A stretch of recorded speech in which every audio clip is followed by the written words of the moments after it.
नमस्कार, आपके साथ मैं हूं सुमेरा खान। बात फ्रांस से शुरू करते हैं। फ्रांस में 17वीं सदी में एक दार्शनिक हुए थे, नाम था वोल्टेयर। वोल्टेयर मानते थे कि सामाजिक समरसता के लिए थोड़ी थोड़ी आस्था जरूरी है। उनका कहना था कि भगवान ने दुनिया बनाई, लोगों में अच्छाई और बुराई का भाव भरा, इसके बाद वो किनारे हो गए। बाकी का काम इंसानों को खुद करना था। 3 सदी बाद इंसान वही कर रहा है। दुनिया के इस नक्शे को देखिए जो हम आपको दिखा रहे हैं। पिछले 2 हफ्तों के दौरान मजहब के नाम पर दुनिया में किस कदर आक्रोश की आग फैल चुकी है, अंदाजा हो जाएगा आपको।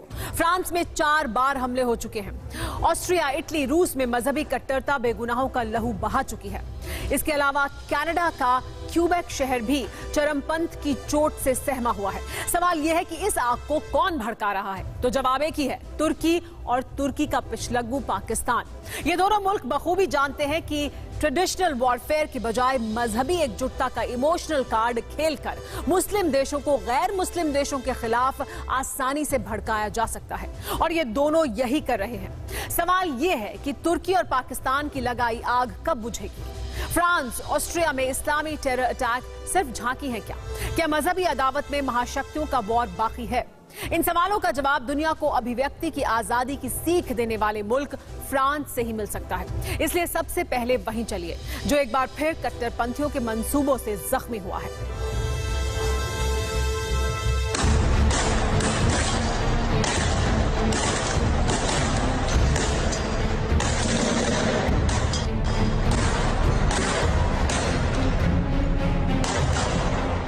यकीन कीजिए, ये ना तो सीरिया है ना ही लीबिया है, ये फ्रांस पर कट्टरपंथ की लेटेस्ट किस्त है।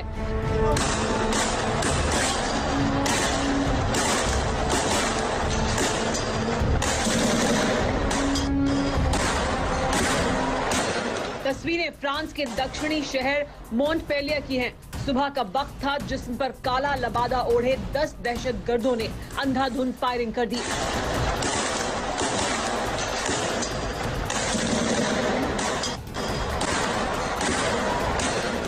सरेआम फायरिंग से शहर में हड़कंप मच गया, लोग घरों में दुबक गए। फ्रांस की एंटी टेरर फोर्स को बुलाया गया, तब तक कई लोग जख्मी हो चुके थे।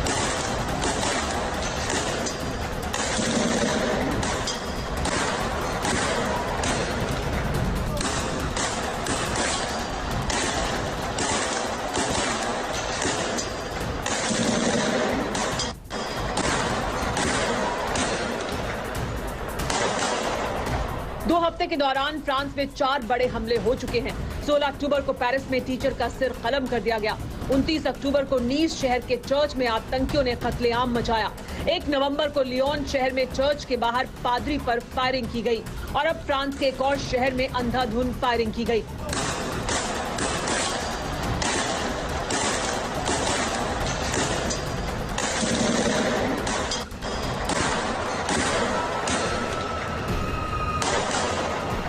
दुनिया के सबसे खूबसूरत और तरक्की पसंद देशों में से एक फ्रांस कट्टरपंथियों की दकियानूसी सोच से सिसक रहा है।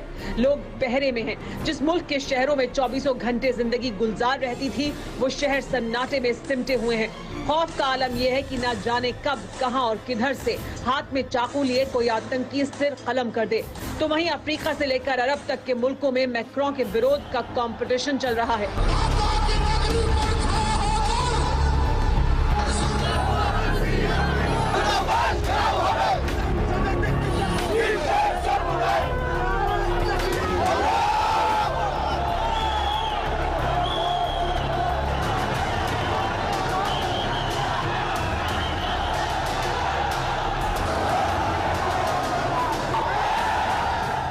सवाल यह है कि इस्लामी मुल्कों की लामबंदी का क्या असर होगा?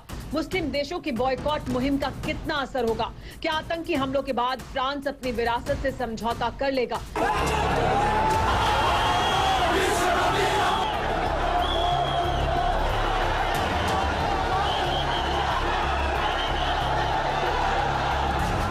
बिल्कुल नहीं। फ्रांस के राष्ट्रपति मैक्रों ने साफ कह दिया है कि ये जंग आर पार की है। मुस्लिम मुल्कों के विरोध के बावजूद फ्रांस डब्बू बनकर अपनी अभिव्यक्ति की आजादी से कोई समझौता नहीं करेगा। मैं ये समझ सकता हूँ और सम्मान करता हूँ कि इस तरह के कार्टून से कुछ लोगों की भावनाएं आहत हो सकती है, लेकिन इन कार्टून्स का विरोध करने के लिए कोई हिंसा का रास्ता अपनाए वो मुझे कबूल नहीं है। मैं फ्रांस में अभिव्यक्ति की आजादी, सोच और कैरिकेचर बनाने की आजादी की हिफाजत करता रहूंगा। मैक्रों ने साफ कर दिया है कि फ्रांस इस्लामी जगत के साथ विवाद में दब्बू नहीं बनेगा। फ्रांस में कट्टरपंथियों पर शिकंजा कसा जाना जारी रहेगा। इतना ही नहीं, मैक्रों ने अरब देशों पर भी झूठ फैलाने का इल्जाम लगाया। Les traductions qui ont été faites par beaucoup de médias dans le monde arabe. मैंने देखा कि अरब देशों के सोशल मीडिया में मेरे बयान को तोड़ मरोड़ कर पेश किया जा रहा है। वो सरासर झूठ है। वो कह रहे हैं कि मैंने पैगंबर मोहम्मद साहब को लेकर कार्टून्स का समर्थन किया, लेकिन मैंने ऐसा कभी नहीं कहा। ये कार्टून सभी धर्मों के लिए बनते हैं। ऐसा नहीं है कि किसी एक धर्म को निशाना बनाकर कैरिकेचर बनाए जाते हैं। Toutes les religions, toutes. Il n'y a pas de caricature spécialement contre une religion plutôt que l'autre. Et au-delà de ça, tous les dirigeants. Macron ने कहा कि उन्होंने कभी भी कार्टून के समर्थन की बात नहीं की। उनकी बात को इस्लामी मुल्कों के सोशल मीडिया में गलत तरीके से पेश किया गया। सवाल यह है कि किसके इशारे पर किया गया। मजहब के नाम पर मुसलमानों के जज्बात को भड़काने वाले कौन हैं? तो इनमें सबसे पहला नाम है तुर्की।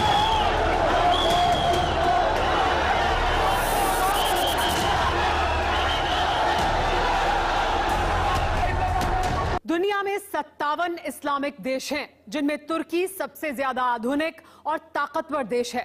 अर्दोआन ये बात जानते हैं और इसी वजह से उन्होंने इस्लामिक देशों को अपने साथ करने की तिकड़म को भिड़ाया है। अपने देश के लोगों से मैं ये अपील करता हूँ कि जिस तरह फ्रांस ने लोगों को तुर्की में बने सामान नहीं खरीदने का आह्वान किया है, उसी तरह आप भी फ्रांस मार्का वाले कोई सामान नहीं खरीदें। Do not buy them.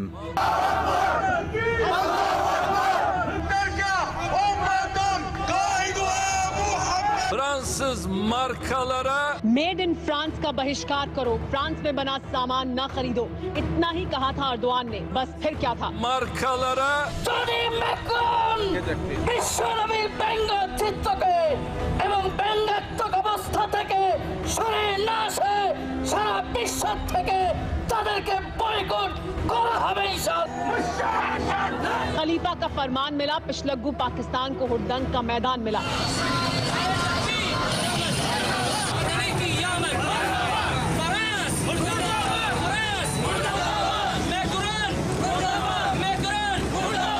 Islamabad से लेकर कराची तक सिर पर पगड़ी बांधे कट्टरपंथी मौलानाओं के शागिर्दों में मैक्रों के खिलाफ मोर्चा खोल दिया गया।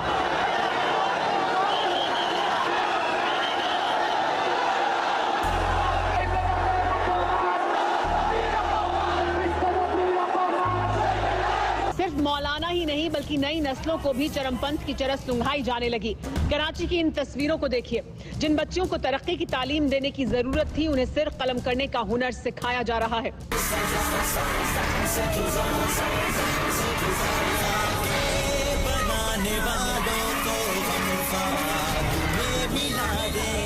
नई नस्लों के मुस्तकबिल को तबाह करने में पाकिस्तान के कट्टरपंथी तो काम पर लगे ही थे, रही सही कसर खान साहब ने पूरी कर दी।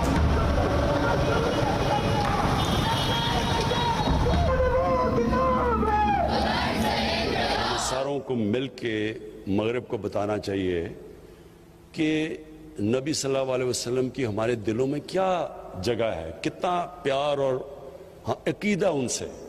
तो कितनी हमें तकलीफ होती है जब ये इस तरह की उनके ऊपर कार्टून्स या कुछ भी करते हैं, तो ये मुसलमानों को कितनी तकलीफ होती है। तो ये मुसलमान हेड्स की ज़रूरत है कि इनको, यूएन को, यूरोपियन स्टेट्स को, इन मगरबी स्टेट्स को सबको बताएं, क्योंकि वहां ये चीज़ नहीं समझते। तुर्की का तानाशाह बिसात बिछा चुका था, इस्लामाबाद का एटमी पॉकेट वाला शागिर्द आग लगा चुका था और इंसानियत तिल तिल कर मरने वाली थी। पेरिस से लेकर मॉस्को तक, बेरूत से लेकर बांग्लादेश तक कट्टरपंथी कहर बरपाने लगे।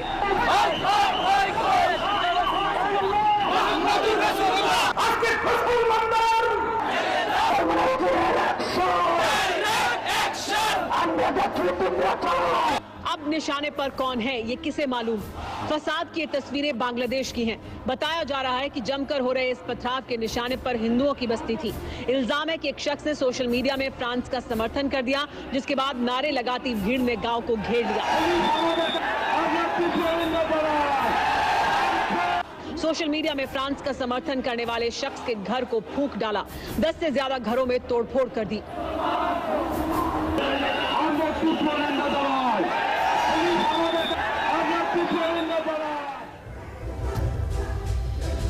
तुर्की जिस कदर फ्रांस से टकराव मोल ले चुका है, उसमें तुर्की का ही नुकसान है। कट्टरपंथी एजेंडे पर चलने की वजह से तुर्की के कई कारोबारी दोस्त पहले ही कन्नी काट चुके हैं। रही सही कसर अर्दोआन ने फ्रांस के सामान का बहिष्कार कर पूरी कर दी। वहीं खलीफा के फरमान पर इमरान ने भी फ्रांस के सामान का बॉयकॉट कर अपनी बच्ची कुची गैरत गंवाने का फैसला कर लिया है। सवाल यह है कि क्या पाकिस्तान की फ्रांस से टक्कर लेने की औकात है? एक रिपोर्ट के मुताबिक 2020 में पाकिस्तान की जीडीपी 27,000 करोड़ डॉलर रहने का अनुमान है। वहीं पेरिस के एफिल टावर का वैल्यूएशन यानी कीमत ही करीब 58,000 करोड़ डॉलर है, यानी पाकिस्तान की कुल जीडीपी से 2 गुना। एफिल टावर को देखते सालाना 10 लाख लोग आते हैं। फ्रांस के इस्लामिक देशों के साथ कारोबार में पाकिस्तान टॉप 20 देशों में भी नहीं है। साफ है कि तुर्की के तानाशाह की शह पर कुलांचे मारकर पाकिस्तान ने अपने पैर पर कुल्हाड़ी मार ली है। इसीलिए बॉयकॉट के बावजूद फ्रांस किसी भी सूरत में झुकने को तैयार नहीं है। सवाल यह है कि इस्लामी टेरर अटैक सिर्फ झांकी है, क्या महाशक्तियों का वॉर अभी बाकी है? ये रिपोर्ट देखिए।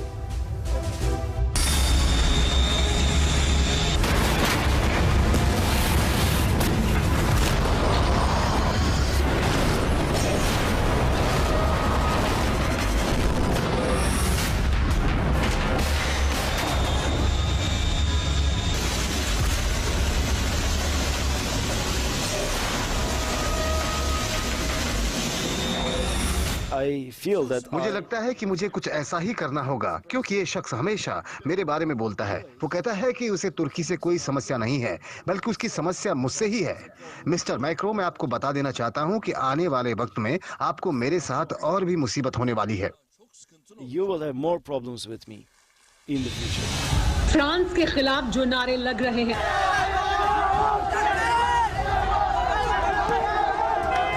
पेरिस से लेकर नीस तक कट्टरपंथी छुरी लेकर जो बेगुनाहों का लहू बहाने निकले हैं।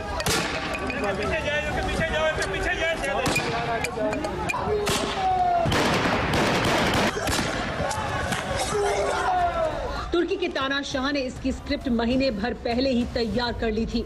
दुनिया के अलग अलग हिस्सों में इस्लामी देशों में फ्रांस के खिलाफ जो आक्रोश नजर आ रहा है, इसे अर्दोआन ने महीने भर पहले ही हवा दे दी थी।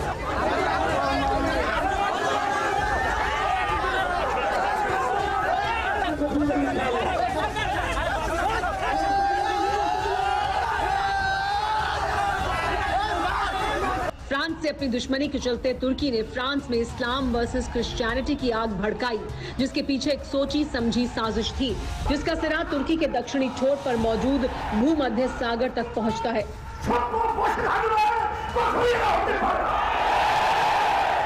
तुर्की साइप्रस के अहम आर्थिक गलियारे के अंदर तुर्की अवैध रूप से ड्रिलिंग गतिविधियों को अंजाम दे रहा है। ये बात मैं फिर से जोर देकर कह रहा हूँ कि ये महत्वपूर्ण आर्थिक क्षेत्र यूरोपीय संघ के एक सदस्य का है, जहाँ ऐसी गतिविधियाँ चल रही है।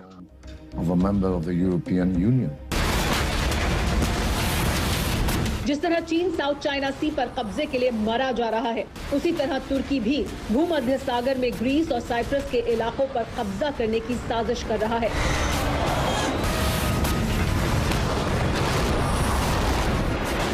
इसकी वजह है समंदर की नीली लहरों के नीचे छिपा तेल और गैस का अकूत खजाना।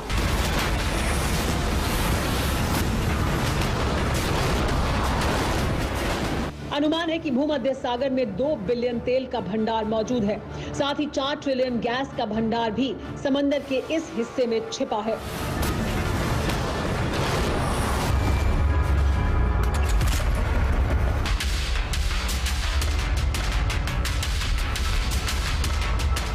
जनवरी 2019 में इस इलाके में तेल की खोज के लिए इजराइल, ग्रीस, मिस्र, जॉर्डन, इटली ने एक ग्रुप बनाया, लेकिन इसमें तुर्की को शामिल नहीं किया गया। यहीं से तुर्की के तानाशाह अर्दोआन की भौएं तन गईं। इसीलिए मई 2019 में तुर्की ने तेल की खोज के बहाने अपना खुद का जहाज इस इलाके में उतार दिया।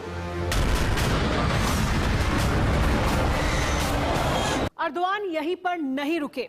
ग्रीस को सबक सिखाने के लिए तुर्की ने लीबिया के साथ करार कर समंदर में विवाद की लकीर खींच दी और अभी भी अर्दोआन और आगे बढ़ चुके हैं।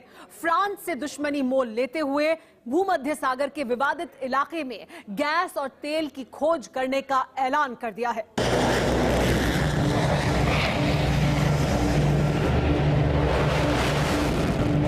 इसे लेकर ग्रीस का पारा चढ़ गया है। ग्रीस ने अपनी फौज को तट पर तैनात कर दिया है।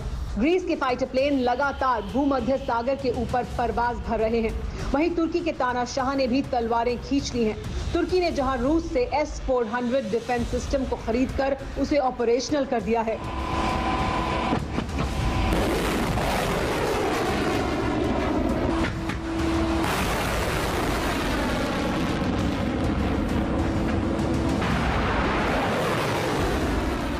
ग्रीस ने भी रूस से ही मिले S-300 डिफेंस सिस्टम को एक्टिव कर दिया है।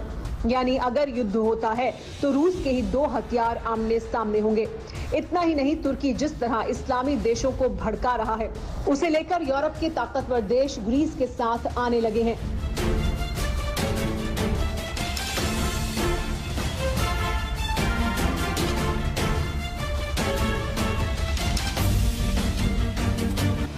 इनमें सबसे पहला नाम फ्रांस का है। फ्रांस ने अपने नेवी को भूमध्य सागर में भेज दिया है। फ्रांस की एयरफोर्स भी ग्रीस की हिफाजत में तैनात है। फ्रांस ग्रीस को कई राफेल फाइटर जेट भी देने वाला है।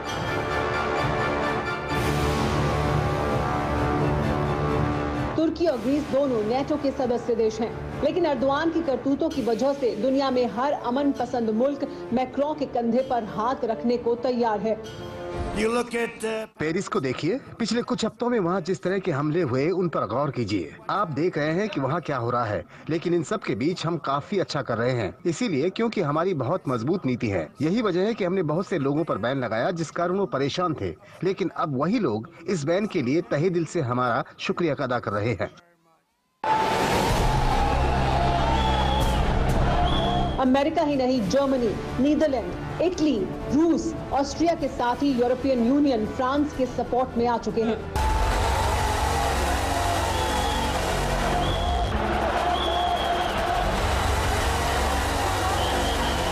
यही वजह है कि मुसलमान मुल्कों के एकमुश्त विरोध के बावजूद फ्रांस के राष्ट्रपति इस्लामिक कट्टरवाद के समूल नाश करने का प्रण ले चुके हैं। मैक्रों ने साफ, सरल, स्पष्ट शब्दों में कह दिया है कि पैगंबर मोहम्मद सल्लल्लाहु अलैहि वसल्लम के कार्टून का समर्थन नहीं है, लेकिन हिंसा भी किसी कीमत पर बर्दाश्त नहीं की जाएगी।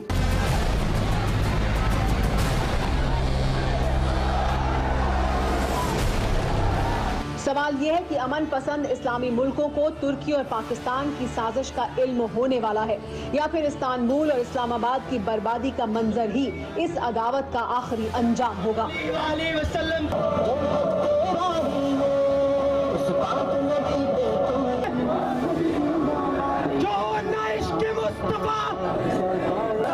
गुस्ताख रसूल की एक सजा।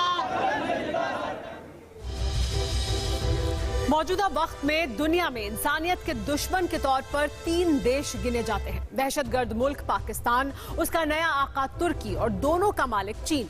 इन तीनों देशों की करतूतें मानवता के लिए बड़ा खतरा साबित हो रही हैं। चंद घंटे बाद इन तीनों देशों की किस्मत का फैसला हो जाएगा। अमेरिका में राष्ट्रपति चुनाव के लिए वोटिंग हो रही है, लेकिन चीन, पाकिस्तान और तुर्की की सांसें अटकी हुई हैं। ऐसा इसलिए क्योंकि अगर ट्रंप जीते तो चीन की मुसीबत बढ़ेगी, बाइडेन जीते तो जिनपिंग को राहत हो सकती है, ट्रंप जीते तो तुर्की पर पाबंदियां लग सकती हैं और बाइडेन जीते तो तुर्की से रिश्ते जस के तस रह सकते हैं। अगर ट्रंप जीते तो पाकिस्तान भूखों मरता रहेगा और बाइडेन जीते तो पाकिस्तान की हसरतें बढ़ सकती हैं। यानी चुनाव भले ही अमेरिका का हो, लेकिन नजरें पूरी दुनिया की लगी हैं। इस सब के बीच अमेरिका में कैसे हालात हैं, न्यूयॉर्क से TV9 भारतवर्ष संवाददाता मनीष झा की एक्सक्लूसिव रिपोर्ट देखिए।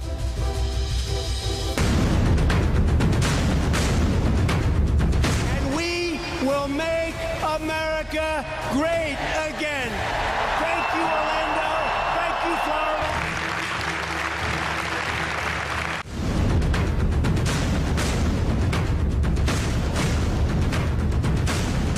चीन पर चाबुक कौन चलाएगा?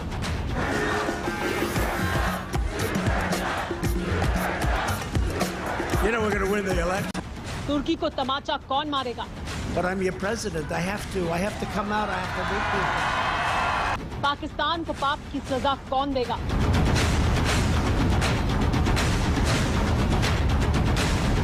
महायुद्ध का महायोद्धा कौन होगा? Tens of millions of dollars. I prepaid my tax. Tens over the last number of years. For billions of dollars to make sure people had the capacity. बस चंद घंटों का इंतजार है जब इन सारे सवालों का जवाब मिलने वाला है। दुनिया के सबसे ताकतवर मुल्क अमेरिका की सत्ता से सर्वोच्च सिंहासन के उत्तराधिकारी का ऐलान होते ही अगले 4 साल के लिए दुनिया की राजनीति, कूटनीति, अर्थनीति और कूटनीति की दशा और दिशा तय हो जाएगी। अमेरिका की जनता अपने 46वें राष्ट्रपति ही नहीं बल्कि दुनिया के सबसे ताकतवर नेता को चुनने वाली है। अमेरिकी चुनाव में बस चीन, चीन और चीन ही छाया रहा, फिर चाहे मामला कोरोना वायरस का हो या अर्थव्यवस्था का, नेशनल सिक्योरिटी का हो या फॉरेन पॉलिसी का। 10 में से 9 अमेरिकी चीन के खिलाफ बेहद नाराज हैं। हाँ, ये बात है कि अमेरिका के कोने कोने में भारत को लेकर बेहद सकारात्मक भाव देखने को मिल रहा है। अमेरिका के लिए ही नहीं दुनिया के लिए भी आज की रात भारी है, क्योंकि चुनाव भले ही अमेरिका का हो रहा है लेकिन नींद सभी देशों की उड़ी हुई है। 3 नवंबर को अमेरिका में राष्ट्रपति चुनाव के लिए वोटिंग होनी है। अमेरिका के सभी 50 राज्यों में एक साथ वोटिंग होगी। करीब 24 करोड़ मतदाता अमेरिका का नया राष्ट्रपति चुनेंगे, जिसका असर दुनिया की करीब 7.5 अरब आबादी पर होगा। अमेरिकी चुनाव में चीन से फैले कोरोना भी बड़ा मुद्दा रहा। ट्रंप अपनी हर रैली में चीन को कटघरे में खड़ा करते रहे। यही वजह है कि अमेरिका में नतीजे आने से पहले ही चीन चौकन्ना हो चुका है। परवा देश की में आपसे फिर मुलाकात होगी। फिलहाल मुझे दीजिए इजाजत। नमस्कार।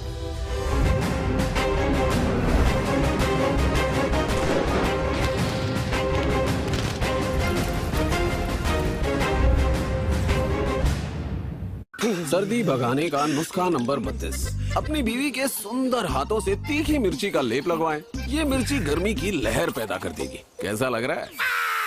आप ये सब कर सकते हैं या पहन सकते हैं लक्स कॉट्सवुल। लक्स कॉट्सवुल आपके आसपास की सर्दी को दूर भगा देता है। लक्स कॉट्सवुल।